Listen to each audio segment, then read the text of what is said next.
dans notre série sur les noms du Seigneur Jésus, on continue à regarder des noms qui nous apprennent des vérités concernant le Seigneur Jésus. Et ce matin, on va voir un nom assez particulier parce qu'on va considérer le Seigneur Jésus comme le Père éternel. Le Père éternel.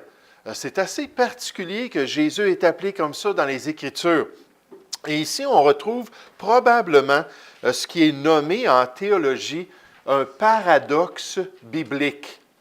Un paradoxe biblique, un paradoxe dans les Écritures. Qu'est-ce que ça veut dire, un paradoxe?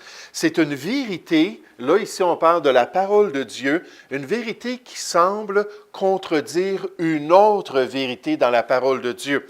C'est une révélation qui semble s'élever contre une autre révélation, mais n'ayez crainte.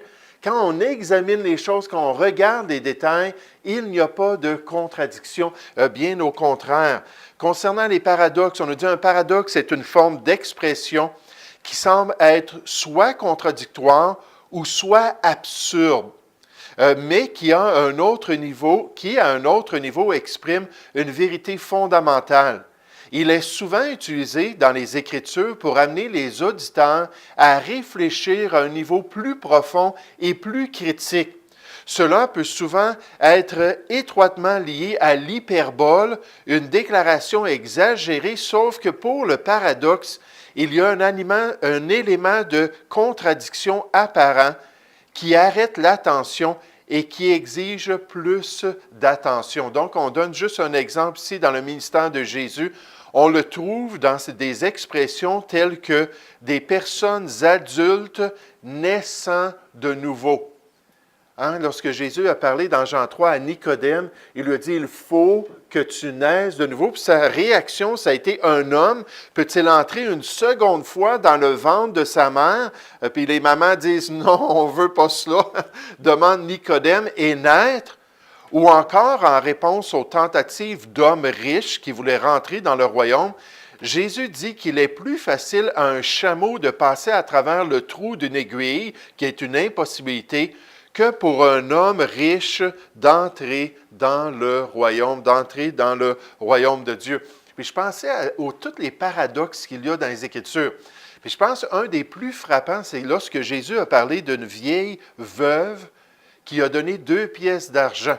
Lorsqu'elle s'est présentée, il y avait le tronc pour l'entretien du temple. C'était une taxe annuelle pour prendre soin du temple, prendre soin de la structure, les réparations du temple. Puis elle est arrivée, puis elle a mis 2 petites pièces d'argent. Jésus et ses apôtres l'ont vu faire, puis ont vu tous les riches arriver avec plein d'argent. Puis Jésus a dit que cette dame-là a donné beaucoup plus que les riches. Maintenant, ce n'était pas une question de quantité. Quand on va plus profondément, ça l'a choqué ses apôtres. Ils ont dit, quoi? 2 petites pièces d'argent qui valaient quelques sous, puis elle a donné plus que tous ces gens-là qui arrivaient avec leur sac d'argent, puis ça les a choqués.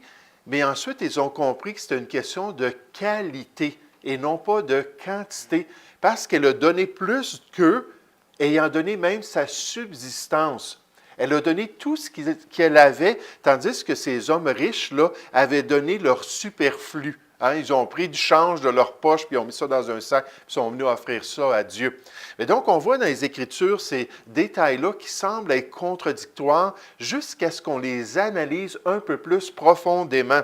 Le but n'est pas de se concentrer sur la déclaration littéralement ou de la prendre mot par mot, mais de comprendre son objectif essentiel. Donc, dans ce titre-là du Seigneur Jésus, quel est le paradoxe lorsqu'on dit que Jésus est le Père éternel? Quand on analyse les Écritures, qu'est-ce qui devrait venir à notre esprit? Est-ce qu'on voit Jésus dans les Écritures et on dit « c'est le Père céleste ou le Père éternel ». Non, on l'appellerait comment, dites-moi? Le Fils. Puis certains vont dire le Fils éternel. Puis donc, on voit qu'il y a comme une contradiction avec le restant de la révélation concernant le Seigneur Jésus. Le texte même qui nous déclare que Jésus est le Père éternel nous présente ce paradoxe-là. C'est dans Ésaïe chapitre 9 au verset 5, on annonce la venue du Messie. On nous dit « Car un enfant nous est né ». Oui, mais s'il est Père éternellement, comment est-ce qu'il peut être un enfant? Car un enfant nous est né, un fils nous est donné, et la domination reposera sur son épaule. On l'appellera admirable, conseiller, Dieu puissant, Père éternel et prince de paix. Maintenant, on est en train ici d'annoncer la venue de qui, dites-moi? La venue du Seigneur Jésus lors de son incarnation. On nous dit que Dieu lui-même va faire un cadeau à la race humaine en envoyant un enfant qui va devenir plus tard le Messie. Puis le Seigneur Jésus, dans le Nouveau Testament, est appelé comment, dites-moi? Le Père ou le Fils? Le Fils. Hein, la grande déclaration de Pierre, il a dit, tu es le Christ, le Fils du Dieu vivant. Et à 50 reprises dans le Nouveau Testament, on nous dit que Jésus est le Fils. 50 fois, le Fils de Dieu, le Fils de Dieu, le Fils de Dieu. Et pourtant, on nous révèle qu'il est le Père éternel. Maintenant, quand on se tourne vers le Nouveau Testament, ni l'expression le Fils éternel, ni le Père éternel ne se trouve dans le Nouveau Testament. C'est tout simplement quelque chose qu'on retrouve dans la référence d'Ésaïe qu'on vient de voir, que Jésus est le Père éternel. Maintenant, certains vont dire, mais il ne faut pas comprendre Ésaïe comme parlant du Père éternel. Il y a une autre interprétation que je vais vous présenter dans un instant. Mais dans cette considération-là concernant Jésus comme le Père éternel, est-ce qu'il est le Fils ou est-ce qu'il est le Père éternel? Vous savez, lorsqu'on regarde les Écritures, on pourrait dire il est les deux. Il est et le Fils et le Père. Dans Jean 10,30, on va commencer à avoir des versets qui nous présentent cette réalité-là. On nous dit, moi, c'est Jésus qui parle, et le Père, nous sommes un. Donc, si vous parlez du Père éternel, moi et le Père éternel, on est le même être. Nécessairement, c'est des personnages qui sont différents.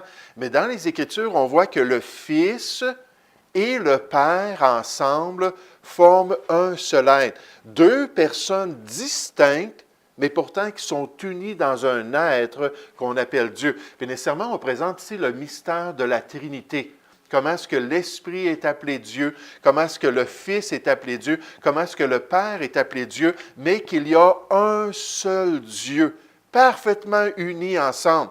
Il n'y a rien dans l'expérience de l'homme qui peut nous permettre de comprendre ça. Des fois, on va essayer d'imager ça. On va dire que l'être humain a un esprit, l'être humain a une âme et l'être humain a un corps. Et ces trois aspects de sa personne qui sont parfaitement unis, mais même là, c'est encore très imparfait comme image, on pourrait dire, de Dieu.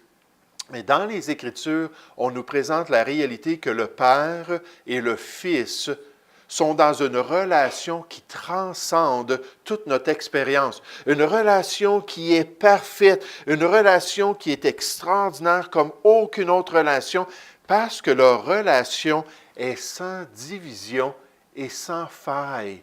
Le Père et le Fils sont parfaitement unis ensemble. Des fois, on va parler du couple, n'est-ce pas? Cette réalité-là que lorsqu'on se marie, lorsqu'on est unis devant Dieu, qu'on devient une seule personne, on apprend à grandir ensemble, on apprend à devenir de plus en plus similaires, ayant les mêmes pensées, les mêmes désirs, la même perspective de la vie. Puis Dieu nous parle de cette unité-là dans le couple. Ça nous dit, c'est pourquoi l'homme quittera son père et sa mère, le plan pour le mariage qu'on retrouve dans le livre de la Genèse, et s'attachera à sa femme, et les deux deviendront une seule chair. Ainsi, ils ne sont plus deux, mais ils sont une seule chair. Mais quand on regarde la réalité dans le couple humain, c'est très imparfait, cette unité-là. C'est très faillible. On a tellement de distinctions entre l'homme et la femme, tellement de distinctions dans le couple, mais ce n'est pas le cas pour la personne de Dieu. Là, je vous présente vraiment un mystère qui nous est révélé dans la parole de Dieu. Quelque chose qui est difficile pour nous de comprendre, mais Jésus a dit, moi et le Père, on parle de la même personne, le même être. Il le dit dans Jean chapitre 14, « Si vous me connaissiez, vous connaîtriez aussi mon Père. Si vous êtes en relation avec moi, vous êtes en relation avec le Père. Et dès maintenant, vous le connaissez et vous l'avez vu. Philippe lui dit, Seigneur, montre-nous le Père et cela nous suffit. Jésus lui dit, il y a si longtemps que je suis avec vous. Là, c'est le Père éternel, qui est en train de parler à Philippe, puis c'est par la bouche de Jésus. Puis il dit, il y a si longtemps que je suis avec vous. Je suis là, le Père, avec vous. Je suis présent devant vous. Et tu ne m'as pas connu. Philippe, celui qui m'a vu, Jésus dit, a vu le Père. Comment dis-tu, montre-nous le Père? Ne crois-tu pas que je suis dans le Père et que le Père est en moi? Les paroles que je vous dis, je ne les dis pas de moi-même, et le Père qui demeure en moi, c'est lui qui fait les œuvres. Lorsque Jésus accomplissait des miracles, c'était le Père qui accomplissait les miracles. Croyez-moi, je suis dans le Père et le Père est en moi. La foule, Jésus a dit, vous ne connaissez ni moi ni mon Père. Si vous me connaissiez, vous connaîtriez aussi mon Père. Dans sa prière sacerdotale qui va, en passant, être exaucée seulement dans la gloire. Des fois, les gens parlent d'unité entre chrétiens. Moi, je ne vois pas ça dans le Nouveau Testament. Je ne vois même pas cela dans l'expérience des chrétiens. On va toujours être différents. On peut tendre vers l'unité. On peut tendre à développer un même cœur et une même pensée. Mais il y en a qui étendent ça à toutes les dénominations et à tous les chrétiens. Il y a tellement de distinctions. Je pense que Jésus ne parlait pas de l'expérience. Il n'y en a jamais eu d'unité entre les croyants dans toutes les églises, dans toutes les dénominations. Mais il parle de la gloire. Il dit, ce n'est pas pour eux seulement que je prie, mais encore pour ceux qui croiront en moi par leur parole, afin que tous soient un. Et dans la gloire, on voit tous les croyants parfaitement unis. Comme toi, Père, tu es en moi, et comme je suis en toi, afin qu'eux aussi soient un en nous, pour que le monde croie que tu m'as envoyé. Puis nécessairement, le témoignage de cette unité-là, qui est très imparfaite, mais aux yeux des hommes aujourd'hui. Dans l'Épître aux Hébreux, on nous présente le Seigneur Jésus, puis on nous dit, le Fils est le reflet de sa gloire et l'empreinte de sa personne. Et il soutient toutes choses par sa parole puissante. Il a fait la purification des péchés et s'est assis à la droite de la majesté divine dans les lieux très hauts. C'est impossible de séparer le Fils du Père. Ils sont unis dans les moindres détails de leur personne. Encore, Jésus a dit, « Tout ce que le Père a est à moi. » Ils ont une relation très spéciale. Ils ont une relation unique. Puis c'est possible qu'ici, dans Ésaïe, on nous parle dans ce sens-là. Que le Messie qui allait venir, ce Fils-là qui allait naître de Marie, dans le fond, c'était le Père. C'est en le voyant, on allait voir parfaitement le Père. Et pour les Juifs, d'entendre ça dans le livre d'Ésaïe, ça leur disait que le Messie qui allait paraître, allait être Dieu lui-même. Pour les Juifs, ce n'était pas compliqué. C'est Dieu qui allait être manifesté en chair. Pourquoi? Parce que pour eux, le Père, c'était Jéhovah, leur Créateur. Des fois, on dit, c'est seulement les chrétiens qui peuvent dire « Dieu est mon Père » à cause de la relation filiale qu'on a reçue en Jésus-Christ par son adoption dans sa famille. Mais j'aimerais vous dire, pour les Juifs, dans l'Ancienne Alliance, ils voyaient Dieu comme leur Père. Maintenant, pas nécessairement de la manière que Jésus le présentait, mais ils voyaient Dieu comme leur Père parce qu'il était leur Créateur. Tout à travers l'Ancien Testament, on voit ça. Donc, quand ils pensaient au Père éternel qui allait paraître dans le Messie, ça leur disait, c'est Jéhovah, Dieu lui-même, qui va marcher parmi son peuple. Emmanuel, Dieu parmi nous, qui va venir un jour. Et c'était le grand témoignage des Écritures. Cependant, ô Éternel, le peuple d'Israël disait à leur Dieu, « Tu es notre Père, nous sommes l'argile, et c'est toi qui nous as formés, et nous sommes tous l'ouvrage de tes mains. » Parce que Dieu était leur Créateur, donc il venait de Dieu lui-même. Est-ce l'Éternel que vous rendrez responsable, peuple insensé et dépourvu de sagesse? N'est-il pas ton Père, ton Créateur? N'est-ce pas lui qui t'a formé et qui t'a affermi? Puis dans Jean chapitre 8, lorsque Jésus a parlé que le diable était leur père, les Juifs ont dit non, c'est Dieu qui est notre Père, c'est notre Créateur, et nous ne sommes pas des enfants illégitimes. Même devant Pharaon, Moïse dit, tu diras à Pharaon, ainsi parle l'Éternel, Israël est mon fils, mon premier-né. Pour les Juifs qui recevaient Jésus dans leur vie, pour les Juifs qui avaient entendu les instructions du Fils de Dieu, ce n'était pas difficile pour eux de prier selon son modèle en disant « Notre Père qui est aux cieux ». C'était déjà un réflexe pour les Juifs. C'était déjà une pensée que ton nom soit sanctifié, que ton règne vienne, que ta volonté soit faite sur la terre comme au ciel. Mais dans la Nouvelle Alliance, ces Juifs-là, comme les païens, devaient apprendre que Dieu n'était pas seulement le Créateur. Nous sommes tous des créatures de Dieu et nous pouvons devenir des enfants de Dieu, avoir une relation d'adoption grâce à l'Évangile et à la Nouvelle Alliance. Dans Galates chapitre 3, on nous dit « Car vous êtes tous fils de Dieu par la foi en Jésus-Christ. » Donc Dieu devient notre Père lorsque nous sommes sauvés. Et parce que vous êtes fils, Dieu a envoyé dans nos cœurs l'Esprit de son Fils, lequel crie « Abba, Papa, Père ». Ainsi, tu n'es plus esclave, mais fils. Et si tu es fils, tu es aussi héritier par la grâce de Dieu. Je regardais quelque chose avec mon épouse cette semaine. Puis il y avait, dans l'émission, il y avait une Juive qui apprend que son père est décédé. Puis lorsqu'elle a appris ça, elle a dit « Abba, Abba ». Puis elle a commencé à pleurer. Puis elle parlait en hébreu. Mais en hébreu, Abba, ça veut dire papa.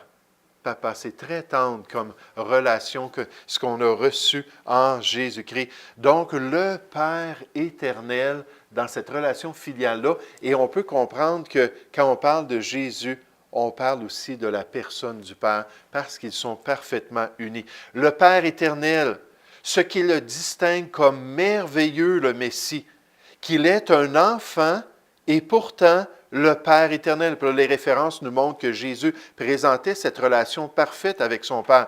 Les rois terrestres quittent leur peuple après un court règne. Il, le Messie, régnera et les bénira pour toujours parce qu'il sera leur Père éternel. Il sera leur Dieu qui se présentera au milieu d'eux. Mais quand on pense à ce rôle-là du Seigneur Jésus, et à cette relation-là intime, la question pour nous, c'est est-ce qu'on a passé par Jésus pour aller au Père? Personne ne peut connaître le Père si ce n'est par le Fils. Est-ce qu'on s'est tourné vers Jésus-Christ pour recevoir cette nouvelle vie-là et avoir une relation intime en Christ qui nous permet d'aller au Père puis d'être dans une relation avec le Père éternel? Et vous savez, lorsqu'on regarde cette question-là dans Ésaïe chapitre 9 au verset 5, c'est le seul passage. Le seul texte biblique où on parle du Père éternel, puis qu'on présente le Messie comme étant le Père éternel. Mais certains vont dire, non, ça ne veut pas vraiment dire ça. On devrait l'interpréter autrement. Puis d'ailleurs, ils vont traduire le passage comme ceci. « Car un enfant nous est né, un fils nous est donné, et la domination reposera sur son épaule. On l'appellera admirable, conseiller, Dieu puissant, Père de l'éternité, Prince de la paix. » Le Père de l'éternité. Cette expression-là, Père, dans les Écritures, dans l'Ancien Testament, bien souvent nous parle de celui qui est à l'origine de quelque chose. Pas la majeure partie des références nous parlent d'une relation filiale ou au moins d'un ancêtre. David était le père des différents rois d'Israël. Il était leur ancêtre. Mais des fois, cette expression-là, comme aujourd'hui, on va dire quelqu'un est le père de l'archéologie, ou quelqu'un est le père de la métallurgie, ou quelqu'un est le père, il est à l'origine. C'est lui qui a été le premier, on pourrait dire, géologue qui a commencé à étudier la Terre, puis on va l'appeler le père de la géologie, ou le premier missionnaire qui est parti dans un pays lointain, on va l'appeler le père des missions. Mais ici, dans notre passage, on nous dit ici, on nous parle du Messie, comme celui qui est à l'origine du temps même. Le temps n'est pas éternel, mais Dieu, lui, il est éternel. Puis ce Messie-là, c'est lui qui a créé le temps. Il a créé l'espace, il a créé la matière. Il est à l'origine de toutes choses. Et on nous dit que c'est dans ce sens-là qu'on devrait comprendre ça. Puis on voit ça dans quelques exemples dans les Écritures. On nous dit le nom de son frère était Jubal. Il fut le père de tous ceux qui jouent de la harpe et du chalumeau. Jubal, semble-t-il, a été le premier à prendre la matière première puis à faire des instruments de musique. Puis là, ensuite, les gens ont commencé à voir ça et dire, mais moi aussi, je veux être musicien. Puis là, ça a développé ça dans la race humaine, ce besoin-là d'utiliser des instruments pour chanter des cantiques ou chanter des chants du monde. Puis on nous dit que c'est lui le Père, c'est lui qui est à l'origine. On nous dit d'Abraham, il reçut le signe de la circoncision comme sceau de la justice qu'il avait obtenue. Dans Genèse chapitre 15, quand Abraham a été sauvé, après cela, on lui a dit dans Genèse, un peu plus loin, qu'il devait se faire circoncire. Mais comme sceau, la Bible nous dit, de la justice qu'il avait obtenue par la foi quand il était incirconcis, afin d'être le père de tous les incirconcis qui croient, pour que la justice leur fût aussi imputée, étant ce modèle-là. Ah, c'est comme ça qu'on est sauvé. On croit à la parole de Dieu, on accepte le message de Dieu, on se tourne vers le plan de Dieu, puis on met notre foi dans le plan de Dieu. Donc, pour les incirconcis, les païens, Abraham est le père de leur salut. Il est là pour être le modèle et le père des circoncis des Juifs, qui non seulement sont circoncis, mais encore qui marchent sur les traces de la foi de notre père Abraham quand il était incirconcis. Donc, c'est possible ici dans le passage, c'est légitime dans l'hébreu de traduire ça, le Père de l'éternité. Et nécessairement, le Seigneur Jésus est le créateur de toutes choses. Colossiens 1,16. C'est lui qui a créé la matière, c'est lui qui a créé le temps, c'est lui qui a créé toutes choses. Mais encore plus important que cela, c'est lui qui propose la vie éternelle à l'être humain. Pouvoir vivre avec Dieu pour toute l'éternité. Dans ce sens-là, il est le Père de l'éternité. Dans Jean 5, au verset 21, on nous dit, « Car comme le Père ressuscite les morts et donne la vie, ainsi le Fils donne la vie. » Il est le Père de la vie éternelle. Il donne la vie à qui il veut. On nous dit, voici ce témoignage, c'est que Dieu nous a donné la vie éternelle. Il est le Père de l'éternité et que cette vie est dans son Fils, dans le Messie. Ils sont parfaitement unis alors qu'ils offrent une vie éternelle à l'homme. Celui qui a le Fils a la vie. Celui qui n'a pas le Fils de Dieu n'a pas la vie. Je vous ai écrit ces choses afin que vous sachiez que vous avez la vie éternelle, vous qui croyez au nom du Fils de Dieu. Il est le Père, l'originateur de votre salut, de votre vie éternelle qu'il vous offre. Au verset 20, on nous dit, « Nous savons aussi que le Fils de Dieu est venu et qu'il nous a donné l'intelligence pour connaître le véritable. » Et nous sommes dans le véritable, dans le Père éternel, en son Fils Jésus-Christ. C'est lui qui est le Dieu véritable et la vie éternelle. On nous dit que Jésus-Christ, le Fils du Père, il est le Dieu véritable et il est la vie éternelle. Dans Jean 14,6, il a dit, « Je suis le chemin, la vérité et je suis la vie. » Puis il nous offre aujourd'hui la vie éternelle.